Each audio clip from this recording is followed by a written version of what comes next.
প্রিয় দর্শক, আশা করি সকলে ভালো আছেন। বঙ্গ বাংলা লাইফস্টাইল চ্যানেল থেকে আপনাদের সকলকে স্বাগত। আজকে আমি দেখাতে চেয়েছি আপনাদেরকে যে একদিনে কিভাবে গঙ্গাসাগর থেকে ঘুরে আসা যায়।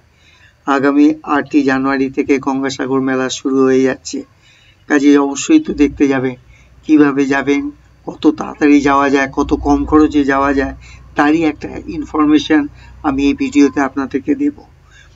শিয়ালদা স্টেশন থেকে নামখানা যাওয়ার অনেক ট্রেন আছে। যে ট্রেনগুলো লক্ষ্মীকান্তপুর হয়ে যায় সেই ট্রেনগুলোই নামখানা পর্যন্ত যায়। কাজে টাইম টেবিল দেখে লক্ষ্মীকান্তপুর লোকাল ধরে তারপর আপনারা নামখানা চলে যাবেন। ডাইরেক্ট নামখানা লোকাল মাত্র দুখানা দেখাবে আপনাদেরকে। চলে আসলাম নামখানায়। 110 কিলোমিটার ডিস্টেন্স শিয়ালদা থেকে, 2 ঘন্টা 45 মিনিট লাগে, 30 টাকা ভাড়া জন প্রতি। নামখানা স্টেশনে আসলাম, নতুন স্টেশন, প্রান্তিক স্টেশন, এবং এখান থেকে বাইরে বেরিয়ে আসলেই সামনে পাবো আমরা টোটো বা অটো স্ট্যান্ড। এই অটোতে 15 টাকা বিনিময়ে আমরা চলে আসবো লঞ্চ ঘাটে। দেখতে পাচ্ছেন গঙ্গাসাগর মেলা উপলক্ষে সব বাথরুম পায়খানা তৈরি হওয়া শুরু হয়ে গেছে। এখানে দেখতে পাচ্ছেন লঞ্চ ঘাটে কিরকম ভিড়। লঞ্চের জন্য সকলে অপেক্ষা করছে। লঞ্চের নির্দিষ্ট টাইম থাকলেও এই সময় কোনো লঞ্চের টাইম নেই। লঞ্চ আসবে, ভর্তি হয়ে যাবে, 100 জন হয়ে গেলেই সঙ্গে সঙ্গে লঞ্চ ছেড়ে দেবে। এই হচ্ছে এখন নিয়ম। কাজে সবাই আমরা দাঁড়িয়ে আছি। এই লঞ্চের ভাড়া হচ্ছে জন প্রতি 40 টাকা। লঞ্চ এই নামখানা লঞ্চ ঘাট থেকে যাবে বেনুবন এবং সময় লাগবে 1 ঘন্টা থেকে 1 ঘন্টা 5 মিনিট। এবং সামনে দেখতে পাচ্ছেন এটা ব্রিজ তৈরি হয়ে গেছে বেশ কিছুদিন আগেই, যার জন্য বকখালি যেতে এখন কোনো অসুবিধা হয় না, নৌকো পার হতে হয় না, সরাসরি ধর্মতলা থেকে বাসে করে বকখালি চলে যাওয়া যায় এই ব্রিজের উপর দিয়ে। আমরা চলে এসেছি জেটির উপর। এখন আমরা লঞ্চের উপর উঠব এবং এই লঞ্চের এখানে একটা নিয়ম হচ্ছে, লঞ্চের উপরে থাকতে দেবে না, সম্পূর্ণ নিচে নেমে যেতে হবে সিঁড়ি দিয়ে। ওখানেই থাকার সম্পূর্ণ ব্যবস্থা রয়েছে এবং যতক্ষণ না সিট ভর্তি না হচ্ছে ততক্ষণ পর্যন্ত কিন্তু লঞ্চ ছাড়বে না। দেখতেই পাচ্ছেন আপনারা সকলে গিয়ে ধীরে ধীরে সবার আসন দখল করতে শুরু করেছি। ভর্তি হয়ে যাবে, 2 ঘন্টা পড়বে, তারপরে আমাদের লঞ্চ ছেড়ে দেবে। আর এখানে লঞ্চের ভিতরেই টিকিট কাটার ব্যবস্থা আছে, বাইরে কোনো টিকিটের কাউন্টার নেই। কাজে আপনারা টিকিটটা সযত্নে রেখে দেবেন, কারণ যখন নিচে নামবেন তখন কিন্তু আবার টিকিট দেখিয়ে তবে আপনাদেরকে ওখান থেকে ছাড়বে। নামখানা থেকে বেনুবন এই 1 ঘন্টা জলপথটা যে কিভাবে কেটে যাবে আপনারা নিজেরাই বুঝতে পারবেন না। মানে বসে থাকার সুযোগ দেবে না, মনে হবে জানলা দিয়ে বাইরের দিকে তাকিয়ে থেকে সম্পূর্ণ দৃশ্যটা উপভোগ করি। মাঝে মাঝে কিছু কিছু পাখিও এসে আপনাদেরকে ওয়েলকাম করে যাবে এই সুন্দরবনে আসার জন্য। দেখুন সেই ব্রিজের তলা দিয়ে আমরা ধীরে ধীরে এগিয়ে চলেছি এবং এই জলপথে কিছু কিছু জাহাজ দেখা যাবে যেখানে বাংলাদেশের পতাকা উঠছে। ব্যবসা বাণিজ্যের ক্ষেত্রে মাল বহন করার জন্য এই জাহাজগুলো এখানে কাছাকাছি এসে নোঙর দেয়।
প্রচন্ড আওয়াজ হয়, কাজে ভুল করে ওই সামনাসামনি বসবেন না, তাহলে কানের মাথা খেয়ে নেবে এখানটায়।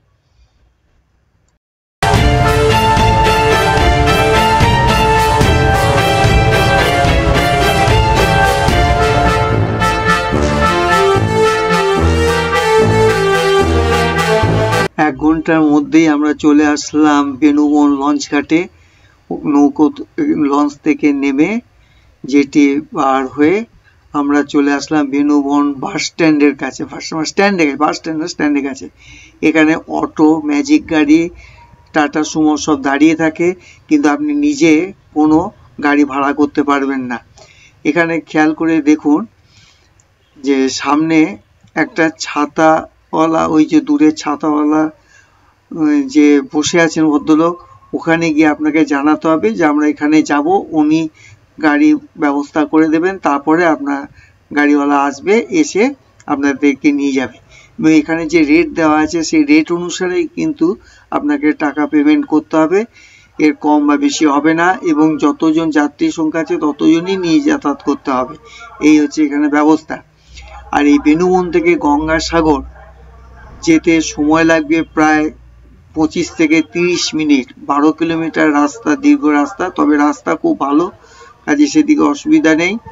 আমরা একটা রিজার্ভ করে যাইনি, এমনি একটা সাধারণ অটোকে টোটোওয়ালা আমাদেরকে ঠিক করে দিয়েছিল ওখান থেকে, স্টার্টার থেকে। সেই টোটো ধরে আমরা যাচ্ছি গঙ্গাসাগরের উদ্দেশ্যে, এবং জনপ্রতি ভাড়া পড়বে 60 টাকা করে। এবং দেখুন রাস্তাগুলো সত্যি পরিষ্কার পরিচ্ছন্ন রাস্তা, এই রাস্তা ধরে চলছি। কিন্তু টোটোতে দুজনের পরিবর্তে পিছনে 3 জন করে আমাদেরকে বসতে হয়েছে। চলে আসলাম গঙ্গাসাগর বাস স্ট্যান্ডে। এই বাস স্ট্যান্ডে এসে ওই কচুবেড়িয়া থেকে যে বাসগুলো ছাড়ে সেইগুলো এসে এই বাস স্ট্যান্ডে এসে লাস্ট দাঁড়িয়ে যায়। এখান থেকে আবার টোটো করে ডান দিকে একটা বাঁক আছে, ওই বাঁক দিয়ে বেশ কিছুটা গেলে তবে কপিলমুনি আশ্রম আমরা পাবো। এই যে বাঁ দিকে, ডান দিকে আমরা ঘুরে যাবো, ঘুরে পাবো। চলে আসলাম কপিলমুনি আশ্রমের কাছে, এবং এই যে হচ্ছে কপিলমুনি আশ্রম।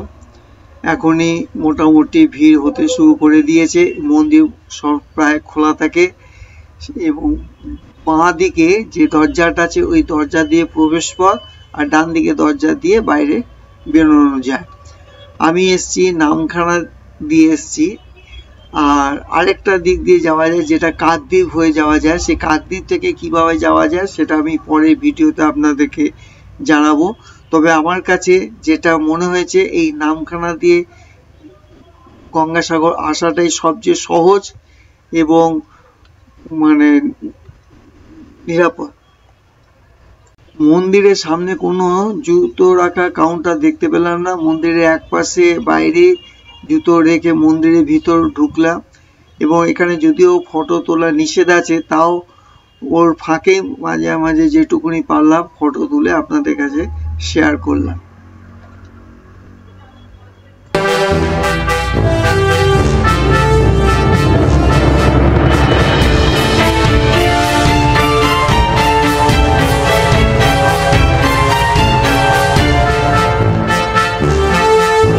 রাম, সীতা, দুর্গা পার্বতী, শিব পার্বতী ছাড়াও এই যে আমরা দেখতে পাচ্ছি, এটা হচ্ছে কপিলমুনির মূর্তি। এই কপিলমুনির আশ্রম এটাকে বলা হয়।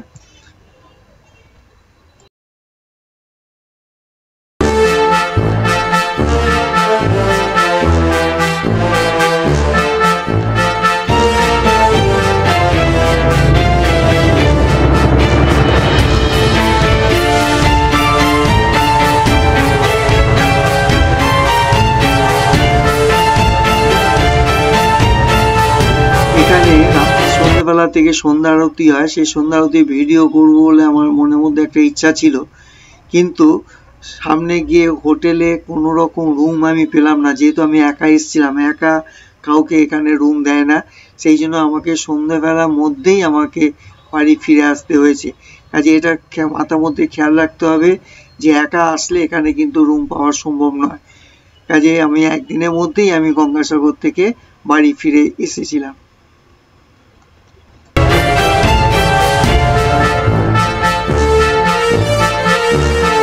গঙ্গাসাগর মেলার প্রস্তুতি শুরু হয়ে গেছে। খেয়াল করলাম সব বাঁশ দিয়ে সমস্ত ছোট ছোট প্রচুর পরিমাণে ঘর বাড়ি তৈরি হচ্ছে তীর্থযাত্রীদের থাকার জন্য, এবং সমুদ্রে যেখানে সকলে স্নান করবেন, এই যে হচ্ছে সমুদ্রে যাওয়ার রাস্তা, গঙ্গাসাগরের দিকে যাওয়ার রাস্তা। এবং সেখানেও গিয়ে দেখলাম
সেই সাগর যেখানে পুণ্যার্থীরা এসে স্নান করবেন। পৌষ সংক্রান্তিতে এসে সমস্ত কিছু বাঁধিয়ে দেওয়া প্রশাসন থেকে ব্যবস্থা করা হচ্ছে যাতে তীর্থযাত্রীদের কোনো রকম অসুবিধা না হয়। একপাশে দেখলাম স্নান করার পর জামা কাপড় পাল্টানোর জন্য ছোট ছোট ঘরেরও ব্যবস্থা তৈরি করে দেওয়া হচ্ছে। অস্থায়ী যে ঘরগুলো সেগুলো তৈরি করা হচ্ছে। যতদূর চোখ যায় শুধু ফাঁকা মাঠ, কিন্তু এইগুলো ভরে উঠবে পৌষ সংক্রান্তির দিনে, লোকে গিজ গিজ করবে তখন। এই যে সেই জামা কাপড় ছাড়ার জন্য এই সমস্ত ঘরগুলো করা হচ্ছে এখন।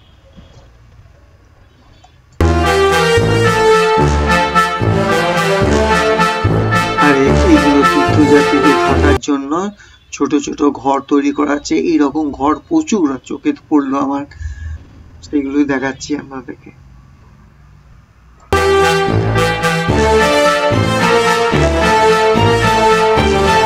মন্দিরের বাঁদিকে মন্দিরের সংলগ্নই একটি থাকার ব্যবস্থা রয়েছে, ওখানে গিয়ে যোগাযোগ করলেই থাকতে পারবেন, তবে অফ সিজনে, এখন কোনো থাকার জায়গার ব্যবস্থা নেই।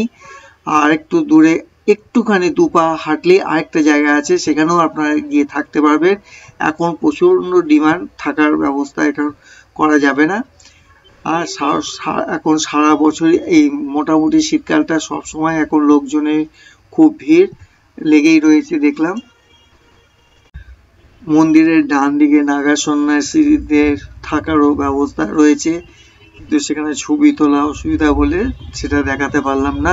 আমি এখন ফিরে যাচ্ছি, যেহেতু আমাকে থাকতে দেবে না। এবং সেই বেনুবন থেকে লাস্ট লঞ্চ হচ্ছে 4:45, তার আগেই আপনাকে লাইনে দাঁড়িয়ে থাকতে হবে। এর পরে আসলে কিন্তু আর আপনি ফিরে যেতে পারবেন না। সেটা লঞ্চে 100 জনের বেশি নেবে না। যদি 300-400 লোকও লাইনে দাঁড়িয়ে থাকে, তাও 3-4টে লঞ্চ নিয়েও আপনাদেরকে বাড়ি পর্যন্ত অর্থাৎ নামখানা পর্যন্ত পৌঁছে দেওয়ার ব্যবস্থা করবে। কাজে আমি এখানে দাঁড়িয়ে পড়লাম লঞ্চে, এখন চলে যাব নামখানা, সেখান থেকে ট্রেনে করে আবার শিয়ালদা। এবার দেখুন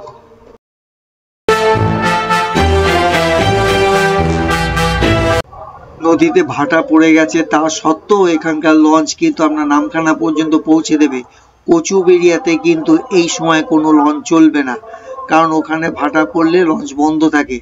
এই জন্য এই রাস্তাতে আসা এই একটা সুবিধা যে ভাটা পড়ুক আর না পড়ুক লঞ্চ কিন্তু যাতায়াত করবে। আর কচুবেড়িয়া অর্থাৎ কাকদ্বীপ থেকে কচুবেড়িয়া হয়ে আসতে গেলে এই একটা সমস্যা পড়তে হয়, লঞ্চ না চললে আপনি কিন্তু আপনাকে 3 ঘন্টা 4 ঘন্টা অপেক্ষা করে থাকতে হবে। কাজে আমার যা মনে হলো নামখানা দিয়ে আসার সুবিধা, যদিও 15 টাকা থেকে 20 টাকা বেশি পড়ে, কিন্তু এটাই হচ্ছে নিশ্চিন্ত যে আপনি সঙ্গে সঙ্গে কোনো অপেক্ষা না করে আপনি সরাসরি পৌঁছাতে পারবেন। এবং আপনি দেখলেনও আমি একদিনে সকালবেলায় 7টা লোকাল ধরে 7:20 লোকাল ধরে আমি আবার রাত্রি 10টার মধ্যে আমি শিয়ালদাতে আবার এসে পৌঁছে গেলাম। এটি হচ্ছে রাত্রির নামখানা স্টেশন। এবার ধীরে ধীরে বাড়িতে পৌঁছে যাব, ট্রেন আসবে 8টার সময় ছাড়বে। আপনাদের এই গঙ্গাসাগর ভিডিও যদি খুব ভালো লেগে থাকে তাহলে আপনি অবশ্যই লাইক শেয়ার এবং চ্যানেলটা সাবস্ক্রাইব করবেন। আবার নতুন একটা কোনো জায়গায় ভ্রমণের ভিডিও নিয়ে আসবো, ততদিন পর্যন্ত অপেক্ষা থাকবেন। আজকে পর্যন্ত এই পর্যন্ত। গঙ্গাসাগর খরচ খুব একটা বেশি নয়, আমার 135,270 টাকা খরচ হয়েছে, আর খাওয়া দাওয়া তো আলাদা, যে যার নিজের মতো। টাটা।